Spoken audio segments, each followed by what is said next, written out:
भारतीय परंपरा में अनेक संत, महर्षि, विचारक एवं दार्शनिक हुए हैं। उसी परंपरा में संत सम्राट श्री कबीर साहब आते हैं, जो एक महान क्रांतिकारी संत हैं।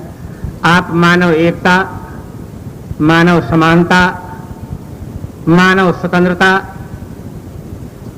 और मानव श्रेष्ठता के उद्घोषक थे।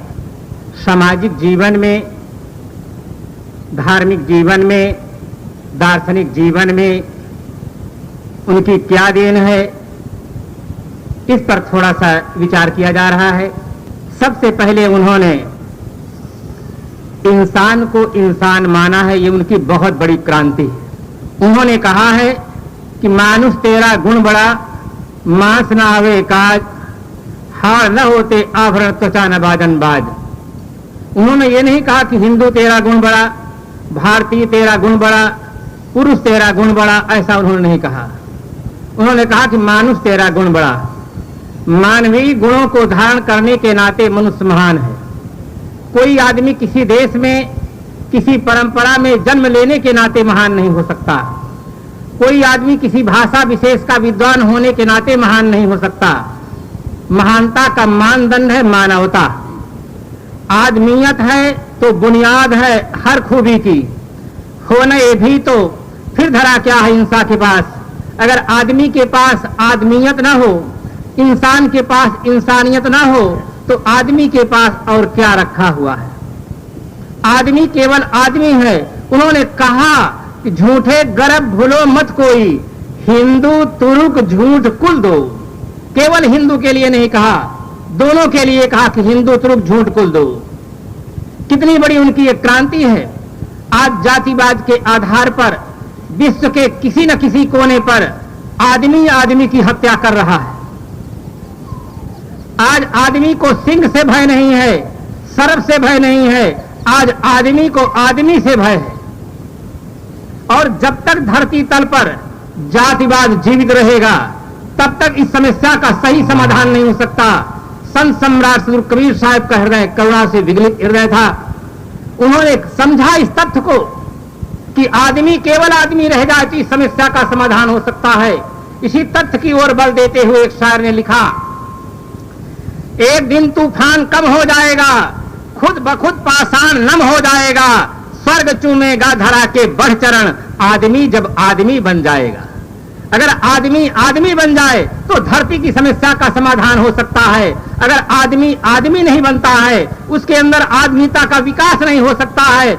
आदमी पुजारी हो जाए, आदमी नमाजी हो जाए, आदमी मास्टर बन जाए, डॉक्टर बन जाए, कलेक्टर बन जाए, मिनिस्टर बन जाए, अगर आदमी आदमी भर नहीं बनता है तो निश्चित है कि हमारी समस्याओं का समाधान नहीं हो सकता है। इसलिए सामाजिक जीवन में उनकी सबसे बड़ी क्रांति है कि उन्होंने आदमी को आदमी समझा और उसका मूल्यांकन किया।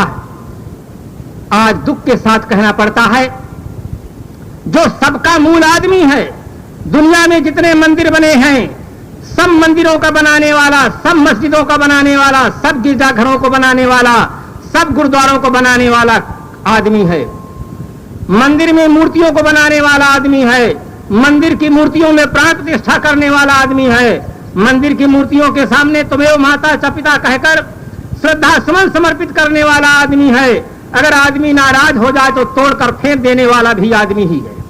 इसलिए मानव तू सबसे महान, मानव सबसे महान है, किंतु खेद है आज वो अपने आप को भूल गया है। जिसे हम देखते नहीं हैं, कभी देख नहीं सकते हैं, उसकी हम पूजा करते हैं, उसकी हम इबादत करते हैं। जिसे हम देखते हैं उससे नफरत करते हैं। मंदिर और मस्जिद, गिरजाघर और गुरुद्वारा, इन सबके मूल में आदमी है। आदमी आदमी से प्रेम करना पहले सीखे। आदमी का विश्वास पहले आदमी में रहे, तत्पश्चात वो अपना विश्वास चाहे जहां रखे। अगर वो आदमी के साथ प्रेम नहीं करता है, जिसे वो देखता है, तो जिसे कभी नहीं देखता है उससे प्रेम वो कैसे कर सकता है। वो उसके रोजी और रोटी का केवल साधन मात्र है, उसके जीविका का वो साधन मात्र है, केवल बहाना मात्र है। मूल में आदमी है। दुनिया में जितने संप्रदाय हैं, सब संप्रदायों का प्रचार करने वाला आदमी है, सबका मानने वाला आदमी है, सब पर संदेह करने वाला भी आदमी ही है। दुनिया में जितनी मजहब हैं, दुनिया में जितने पुस्तकें हैं, चाहे वो वेद हो, चाहे कुरान हो, चाहे बाइबिल हो, चाहे कोई भी पुस्तक हो, सभी पुस्तकें मानव मस्तिष्क की उपज हैं। सब पुस्तकों का रचयिता केवल आदमी है। सब पुस्तकें आदमी के लिए बनाई गई हैं और आदमी ने बनाया है, इसलिए सब पुस्तकों का आदर करना चाहिए। जितनी हमारी श्रद्धा वेद में हो, उतनी श्रद्धा कुरान में हो, उतनी श्रद्धा बाइबिल में हो। सब पुस्तकें समान आदरणीय हैं, सब पुस्तकों को अध्ययन करना चाहिए। किंतु सदगुरु कबीर साहब की एक साखी याद रहे, साधु ऐसा चाहिए जैसा सूप सुहाए, सार सार को गहरा थोथा दे उड़ाए। सब पुस्तकों में सार है। श्री वेदव्यास जी ने श्रीमद् भागवत महापुराण में लिखा, अणुभ्यश्चा महद्भ्यश्चा शास्त्रेभ्यः कुशलो नरः सर्वथा सार मादत्यात् पुष्पेभ्यायु सर्पदाः। जिस प्रकार से भंवरा विभिन्न पुष्पों से सार सार संग्रह करता है, इसी प्रकार से बुद्धिमान पुरुषों को चाहिए कि सभी शास्त्रों से सार सार संग्रह करे। सब शास्त्रों का आदर करना चाहिए, सब महापुरुषों का आदर करना चाहिए। सब हमारे पूर्वज हैं, श्रद्धेय हैं, आदरणीय हैं। ये हमारे अंदर बुद्धि का विकास होना चाहिए, विचारों में उदारता होनी चाहिए। सब महापुरुषों का आदर, सब पुस्तकों का आदर करते हुए अपने विवेक का, अपने बुद्धि का भी प्रयोग मनुष्य को करना चाहिए। सबके मूल में केवल इंसान है। आज के इस वैज्ञानिक युग में हम देखते हैं चारों तरफ विकास हो रहा है, मकानों का विकास हो रहा है, कल कारखानों का विकास हो रहा है, सब चीजों का विकास हो रहा है। केवल एक चीज का विकास नहीं हो रहा है, जो सबका विकास करने वाला आदमी है, आज उसका पतन हो रहा है। सबका विकास करने वाला आदमी है, धरती तल पर मना कल्पित स्वर्ग जैसी सुविधाओं का अंबार लगाने वाला आदमी है, किंतु आज उस आदमी का पतन इतना ज्यादा हो गया है कि दूध में पानी मिलाने वाला भी आदमी है। भ्रष्टाचार जो चरम सीमा तक पहुंच गया है, वो करने वाला भी आदमी है। सामूहिक बलात्कार की जो घटनाएं हो रही हैं, वो करने वाला आदमी है, और आदमी ही आदमी को मार देता है गोली से, वो भी आदमी ही है। आदमी का आज बहुत ज्यादा पतन हो गया है। इतना पतन हो गया है कि भारत सरकार को लाचार होकर के लिखाना पड़ा है कि अगला बच्चा अभी नहीं है, दो के बाद कभी नहीं। कितना बड़ा मानव का पतन हो गया है। आज मुर्गी जिलाओ, मछली जिलाओ, इनके बच्चों की बहुत बड़ी जरूरत है, किंतु आदमी के बच्चे की बिल्कुल जरूरत नहीं। कितना बड़ा मानव का पतन इस वैज्ञानिक युग में हुआ है। हर आदमी को ठीक से सोचना चाहिए। संत सम्राट श्री कबीर साहब की इस दिशा में देन है, अच्छा जन्म बनाओ, अपने जीवन को अच्छा बनाओ। और आज आदमी अपने मकान को अच्छा बनाता है, अपने शरीर को सुंदर बनाने का प्रयास करता है, भौतिक वस्तुओं को सुंदर बनाने का प्रयास करता है, किंतु नहीं केवल प्रयास करता है तो अपने जीवन को अच्छा बनाने का प्रयास नहीं करता। अपने को छोड़कर आज आदमी सबको जान रहा है, केवल सबका जो जानने वाला तत्व है उसको आदमी नहीं जान रहा है। एक शायर लिखता है, लाखों फूल कम हैं गला के सजाने को, एक भूल काफी है जिंदगी भर रुलाने को। अगर आदमी एक भूल कर जाता है, सबको जानता है और सबके जानने वाले को, स्वयं को भूल जाता है, तो जीवन भर आदमी रोते रोते जीवन जीता है।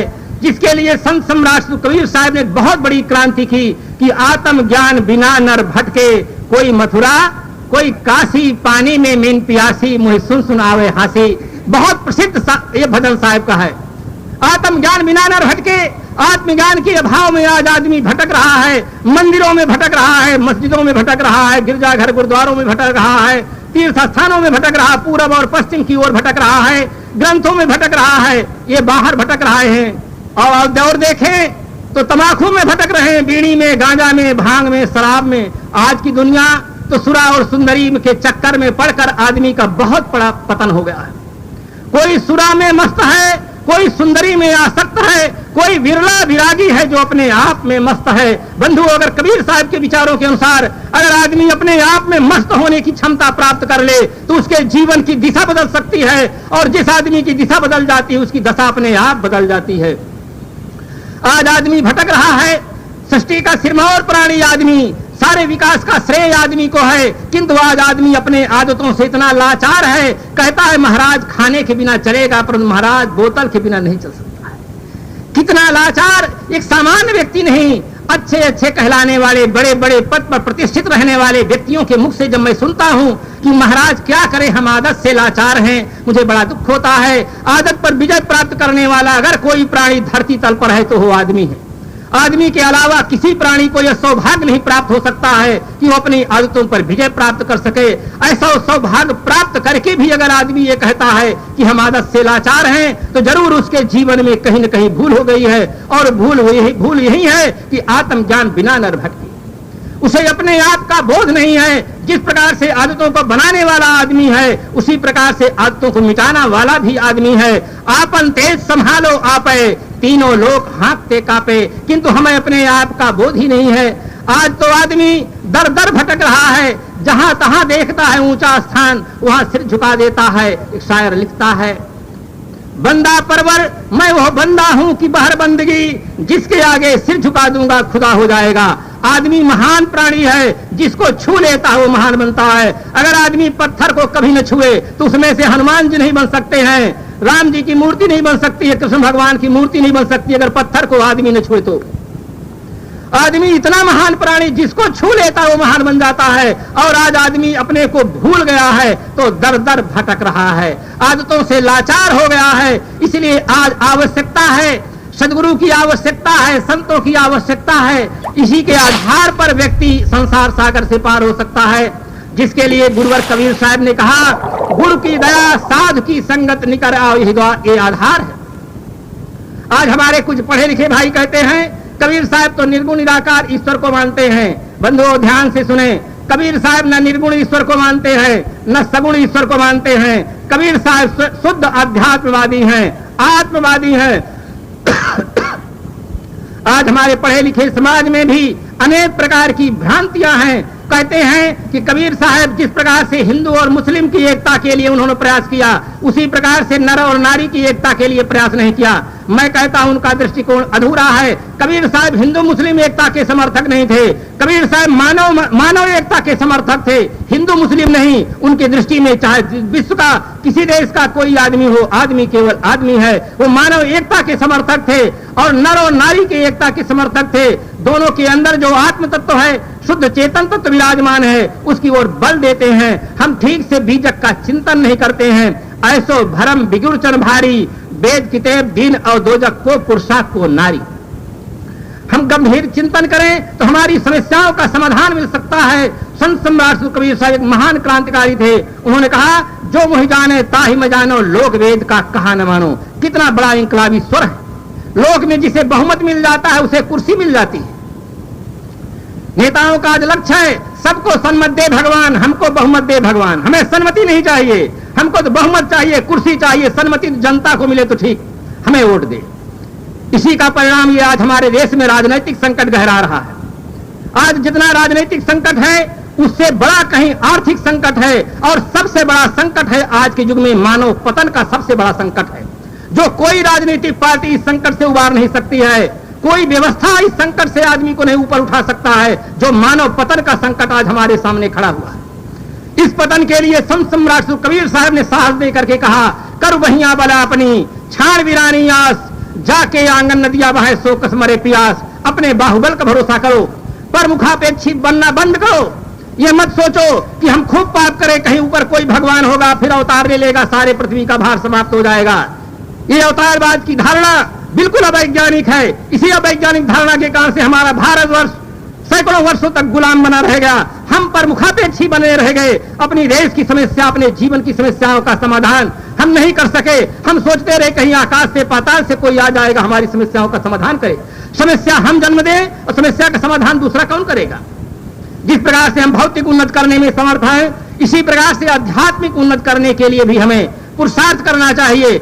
आदमी को पुरुषार्थवादी बनना चाहिए। पुरुषार्थ के आधार पर आज का मानव चंद्रलोक की यात्रा कर रहा है, मंगल ग्रह में जाने का उड़ान भर रहा है। पुरुषार्थ के बल पर आज आदमी अपने जगह से कितना आगे बढ़ गया है। इसलिए हमें आध्यात्मिक क्षेत्र में सबसे बड़ा जो भ्रामक विचार है कि अलग कोई आत्मा से भिन्न सत्ता है, उस सत्ता के संबंध में संत सम्राट कबीर साहब का दृष्टिकोण इतना साफ है। उन्होंने कहा, पूरब दिशा हरि को बासा, पश्चिम अल्लाह मुकामा, दिल में खोज दिल में खोजो यह करीमा रामा। हमारे भारत में नहीं, संपूर्ण विश्व में दो के संबंध में बहुत बड़ा भ्रम है। एक है भगवान और दूसरा है सुख। सुख को लोगों ने समझा कि सुख कहीं बाहर है। बाहर सुख खोजने के लिए लोग बीड़ी पीने लगे, सिगरेट पीने लगे, गांजा पीने लगे, शराब पीने लगे। हीरोइन का ग्रहण करने लगे कि चलो इसमें नहीं तो इसमें सुख है। सुख के लिए लोग जितने पदार्थों को ग्रहण करने लगे उतनी उनकी आदतें बन गई, उतने वे लाचार हो गए, स्वास्थ्य का पतन हो गया और वो अपने आदतों से इतने कमजोर हो गए कि उसके बिना रह नहीं पा रहे। दूसरा भ्रम भगवान है। भगवान के नाम पर न मालूम कितनी हत्याएं हुई हैं, एक दूसरे को लोगों ने काटा है, इंसान इंसान से प्रेम नहीं कर सका है। दो के संबंध में बहुत बड़ा भ्रम पूरे समाज में है। सत्य की खोज, भगवान की खोज, सुख की खोज बाहर नहीं भीतर करें, जहां वो है। वस्तुवंत खोज अंत क्यों करावे हाथ, सज्जन सोई सलाहिए जो पारख राखे साथ। जहां वस्तु हो वहां उसकी खोज हो जानी चाहिए। तो खोज की दिशा हमारी सही हो, सत्य की खोज हम करें, परमात्मा की खोज करें, सुख की खोज करें, किंतु बाहर नहीं भीतर करें। बाहर जो चीज मिलेगी माया होगी, छूट जाएगी, अपना स्वरूप नहीं हो सकता है।